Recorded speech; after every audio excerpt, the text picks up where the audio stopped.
नमस्कार। एमसीडी एक बार फिर भ्रष्टाचार के आरोप में फंसती दिखाई दे रही है। उसने एक बिल्डिंग प्लान पास किया था और अब अचानक पास करने का निर्णय वापस ले लिया। इस मामले में आम आदमी पार्टी ने गंभीर आरोप लगाए हैं, सीधे मेयर और स्टैंडिंग कमेटी चेयरमैन पर, एमसीडी अधिकारियों पर। एमसीडी के नेता प्रतिपक्ष अंकुश नारंग ने बड़ा खुलासा किया है। उनका आरोप है भाजपा के मेयर और स्टैंडिंग कमेटी चेयरमैन के बीच अंडर हिल रोड की एक प्रॉपर्टी के प्लान पर सेटिंग नहीं बन पाई, इसलिए पहले से पास प्लान को रोक दिया।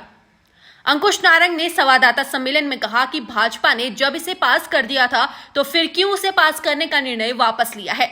क्या पैसे का बंटवारा सही से नहीं हुआ? उन्होंने बताया कि अंडर हिल रोड पर एक प्राइवेट प्रॉपर्टी है जिसका भाजपा शासित एमसीडी ने पिछले महीने लेआउट प्लान पास कर दिया था, लेकिन अब वही प्लान रोक दिया गया। अंकुश नारंग का दावा है कि इस मामले में जमीन के खसरा नंबर गलत लिखे गए, राजस्व विभाग में प्रॉपर्टी पंजीकृत नहीं है और असली एरिया से ज्यादा जमीन दिखाकर एमसीडी को गुमराह किया गया। अंकुश नारंग ने कहा, ये कोई साधारण मामला नहीं है, ये संगठित भ्रष्टाचार है, सिविक सेंटर से लेकर भाजपा के दिल्ली कार्यालय तक। उनका आरोप है कि भाजपा इस प्रोजेक्ट को सिर्फ रोक रही है, रद्द नहीं कर रही। सेटिंग पूरी होते ही इसे दोबारा ले आएगी। दिलचस्प बात यह है कि 2021 में नॉर्थ एमसीडी भी यही एजेंडा रिजेक्ट कर चुकी थी। तो फिर सवाल उठता है, क्या एमसीडी की तकनीकी टीम यानी सीटीपी ने जानबूझकर गलत जानकारी दी या फिर भाजपा की कोई गुप्त डील थी जो वक्त पर फेल हो गई? उन्होंने निगम आयुक्त, विजिलेंस और एंटी करप्शन ब्यूरो को चिट्ठी लिखी है क्योंकि इस पूरे मामले की जांच होनी चाहिए। जो भी लेन देन हुआ है उसकी तफ्तीश जरूरी है। उधर विपक्ष के प्रत्येक आरोप का जवाब देने वाले भाजपा नेता इस मामले में साधे हुए हैं चुप्पी। अंकुश नारंग के आरोप के बाद उनकी तरफ से कोई भी प्रतिक्रिया नहीं आई है। आज की इस प्रेस वार्ता में सारे पत्रकार बंधुओं का हार्दिक स्वागत है।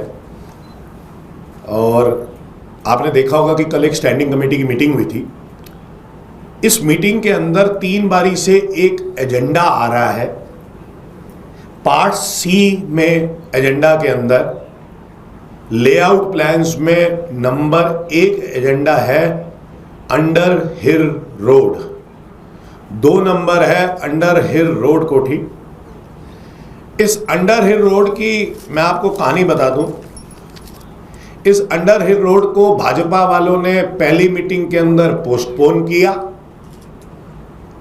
अगली मीटिंग में हमने ऑब्जेक्शन उठाया कि अंडर हिल रोड ये एक प्राइवेट बिल्डर की प्रॉपर्टी है, आपने लेआउट प्लान में गलत रखा हुआ है, इसके अंदर काफी सारी डिस्क्रिपेंसीज है, आप इसे पास मत करो, ये गलत है। हमने अपनी डिसेंट करी, मैंने अपने संबोधन में बोला, मेरे साथियों ने साथ में डिसेंट शो करी, लेकिन इन्होंने फिर पास कर दिया।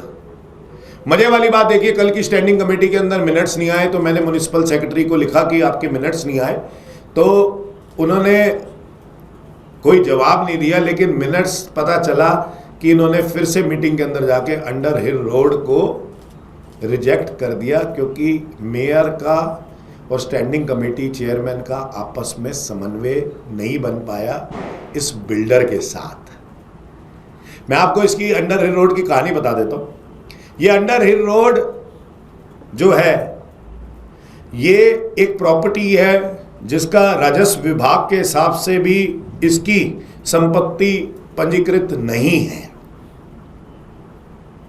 दूसरी बात, जब इन्होंने उर्दू से ट्रांसलेशन किया हिंदी के अंदर तो इन्होंने खसरा नंबर गलत ट्रांसलेट कर दिया और जो एक्चुअल खसरा नंबर था और जो ट्रांसलेट करके खसरा नंबर आया ये करीबन 3 से 4 किलोमीटर दूर आया।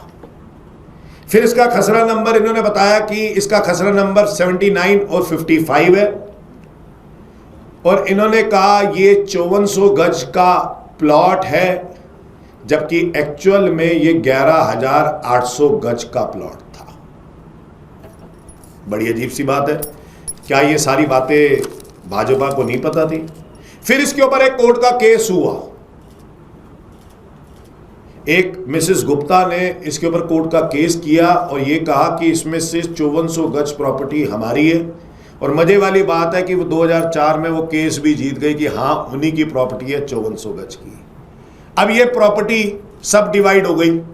अगर एमसीडी लेआउट प्लान बनाएगी, नक्शा पास करेगी, तो पूरी प्रॉपर्टी का एक साथ पास करेगी, 5400 गज का कैसे पास करेगी? तो अगर ये सारी बातें, ये देखिए मैं न्यूज़पेपर की कटिंग्स भी लाया हूं, ये आपके सामने न्यूज़पेपर की कटिंग है जिसके अंदर साफ साफ नॉर्थ एमसीडी में इसको 2021 के अंदर इसी एजेंडे को रिजेक्ट कर दिया गया था जब वहां पे रखा गया था। ये रही वहां की उस टाइम की न्यूज़ की कटिंग्स, आप देख सकते हैं। दो अखबारों की कटिंग्स लाया हूं कि दोनों अखबारों की कटिंग्स देख लीजिए, अलग अलग डेट की कटिंग्स है कि उसके अंदर रिजेक्ट कर दिया गया था। मैं कोर्ट के केस के पेपर भी लाया हूं, ये कोर्ट के केस के पेपर है जिसके अंदर Shrimati Shakuntala Gupta versus union of India and others case है। ये 16 अप्रैल 2009 का केस है, ये डेट ऑफ डिसीजन आया। 2004 में केस डला है, पिटीशन डली है जैसे मैंने आपको बताया, और उसके अंदर लिखा है the petitioner her predecessor is was the owner of portion of property number 2 under hill road civil line Delhi, ये लिखा हुआ।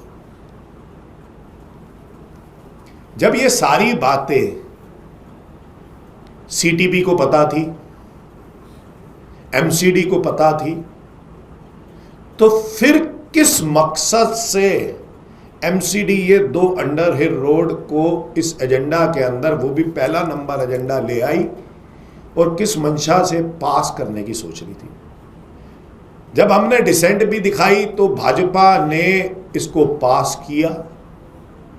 भाजपा की क्या मंशा है? मेरे कुछ सवाल है भाजपा से और एमसीडी से। एक, सीटीपी को क्या इस लेआउट प्लान को इस एजेंडा के अंदर लाना चाहिए था? इन सारे चीजों को देखने के बाद, केस को देखने के बाद, उन सारे पेपर्स को देखने के बाद, खसरा नंबर गलत होने के बाद, क्या उसको लाना चाहिए था? सीटीपी अगर उस प्लान के अंदर, लेआउट प्लान को एजेंडा के अंदर लाया, तो क्या सीटीपी भ्रष्टाचार करना चाहता था तभी एजेंडा के अंदर लाया? क्या मिली भगत से, बंदर बाट की वजह से ये आ रहा था एजेंडा के अंदर? भाजपा ने जब इसको पास किया पिछली स्टैंडिंग कमेटी में, 20 अगस्त को स्टैंडिंग कमेटी हुई थी, आप मिनट्स आप देख लेना उसके अंदर, और सबका संबोधन दिख जाएगा, मेरा संबोधन भी डला हुआ है फेसबुक में, आपको दिख जाएगा वो संबोधन भी। तो जब हमने डिसेंट दिखाया तो भाजपा ने इसको पास किया, तो क्या ये बंदर बाट भाजपा के साथ हो गई थी? और अब रिजेक्ट करने पे जब हमने ऑब्जेक्शन उठाई अंडर हिल रोड की, और लगातार आपके सामने अंडर हिल रोड की ऑब्जेक्शंस उठाते रहे, और हमने मिनट्स में भी जब अपना रजिस्टर करवाया, तो अब भाजपा के अंदर ये खबरें है, आरोप ये है कि इसके अंदर बहुत बड़ा लेन देन हुआ है। ये आरोप लग रहे हैं भाजपा पे। दूसरे आरोप लग रहे हैं कि इसके अंदर स्टैंडिंग कमेटी चेयरमैन और महापौर का भी हिस्सा है,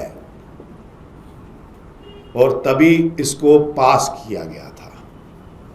आखिरी में बंदर बाट सही से नहीं हुई, तो ये भाजपा के ऊपर आरोप है, बंदर बाट सही से ना होने के कारण ये अंडर हिल रोड दोबारा से रिजेक्ट कर दी गई। तो मैंने कल पूछा स्टैंडिंग कमेटी में, आप दोबारा से तो ये नहीं ले आओगे मुद्दा? तो बोले हो सकता है कि दोबारा से फिर से ले आए, यानी कि जब फिर से इनकी सेटिंग सही से बैठ जाएगी, फिर से ऐसे प्रोजेक्ट लाएंगे और अंडर हिल रोड जैसे लाएंगे।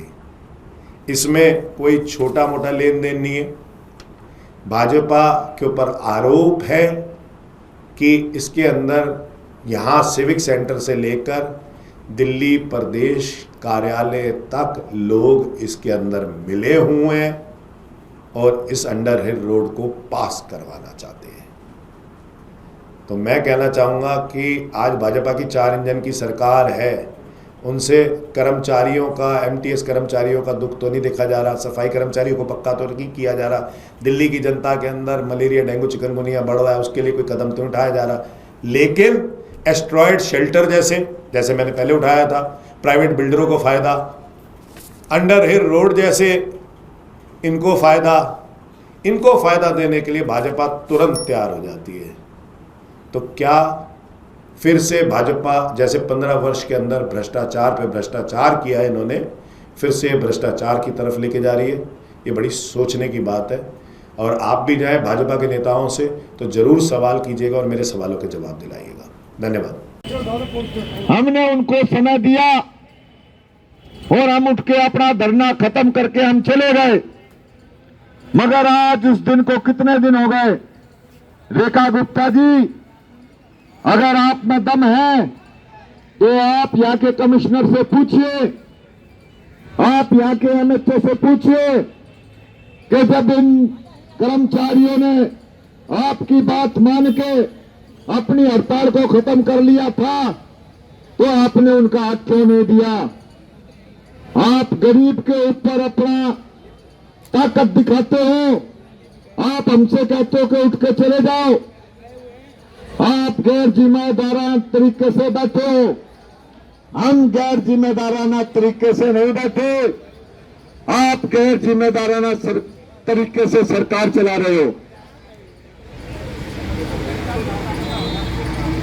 आपके अंदर दिल नहीं है, आप पता नहीं किस मिट्टी के बने हुए हो।